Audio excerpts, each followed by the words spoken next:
नमस्कार, आप देख रहे हैं हल्ला बोल टीवी। मैं हूं सुशील कुमार सिंह।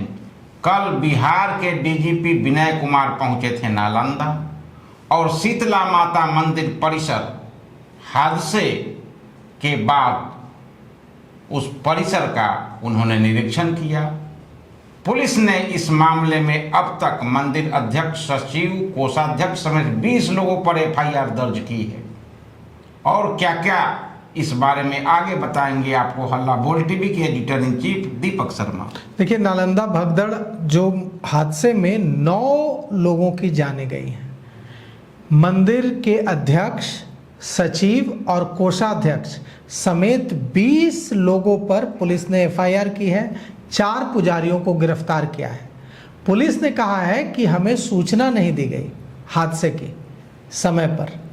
दूसरी जो बात कही है पुलिस ने कि हमें यह सूचना नहीं दी गई कि इस तरह से वहाँ अफरा तफरी की स्थिति है।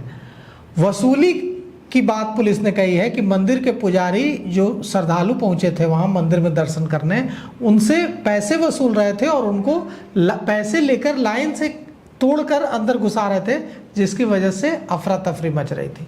और यह भी पुलिस की जांच में सामने आया है कि भीड़ पर डंडे बरसाए गए, भीड़ पर लाठियां भांजी गई जो लाइन में लगे हुए थे। तो इसीलिए 4 पुजारियों को, शीतला माता मंदिर के 4 पुजारियों की गिरफ्तारी हुई है और मंदिर के अध्यक्ष, सचिव, कोषाध्यक्ष समेत मंदिर प्रबंधन से जुड़े 20 लोगों पर एफआईआर हुई है। कई अज्ञात लोगों पर भी एफआईआर हुई है।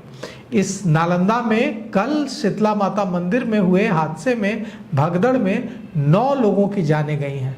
मरने वालों में 8 महिलाएं हैं और पटना से, दूसरे जिलों से, ऐसा नहीं सिर्फ नालंदा से वहाँ लोग पहुँचे थे, पटना से और दूसरे आसपास के जिलों से भी बड़ी संख्या में महिलाएं वहाँ शीतला माता मंदिर पहुँची थी, क्योंकि चैत्र का आखिरी मंगलवार था कल। और अब इस मामले में पुलिस ने कड़ा एक्शन लिया है, मंदिर के 4 पुजारियों को गिरफ्तार किया है। साथ ही साथ पुलिस ने, ऐसा नहीं कि पुलिस पुजारियों को गिरफ्तार कर रही है, प्रबंधन के लोगों पर एफआईआर कर रही है और अपनी गलती नहीं मान रही है। बिहार के डीजीपी विनय कुमार कल पहुंचे थे और उन्होंने मुआयना किया, निरीक्षण किया और इसके बाद दीपनगर थानाध्यक्ष को सस्पेंड किया गया। जिस थाना क्षेत्र में पड़ता है वो शीतला माता मंदिर, वहाँ के थानाध्यक्ष को सस्पेंड किया गया है और दूसरे पुलिसकर्मियों पर भी कार्रवाई की गई है।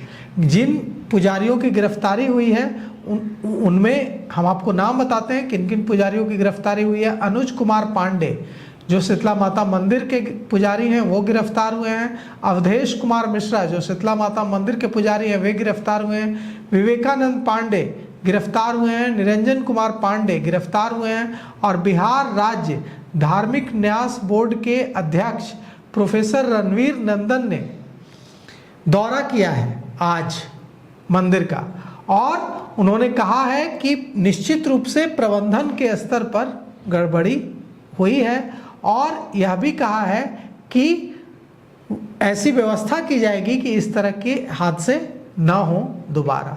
अब सवाल यह उठता है कि ये जो 8 महिलाओं समेत 9 लोगों की मौत हुई है, ये लोग पहुँचे थे अपने परिवार की सलामती के लिए वहाँ पूजा करने, ईश्वर से प्रार्थना करने, लेकिन इनकी तो जान ही चली गई, इनकी तो दुनिया ही उजड़ गई। अब इस मामले की जांच चल रही है और जांच के बाद हम उम्मीद करते हैं कि जो भी इस मामले के लिए जिम्मेवार, इस हादसे भगदड़ के लिए जिम्मेवार लोग हैं उनके खिलाफ कड़ी से कड़ी, सख्त से सख्त कार्रवाई की जाएगी। यह दीपनगर थाना क्षेत्र के मघड़ा गांव में पड़ता है। यह शीतला माता मंदिर चैत्र महीने का आखिरी मंगलवार था।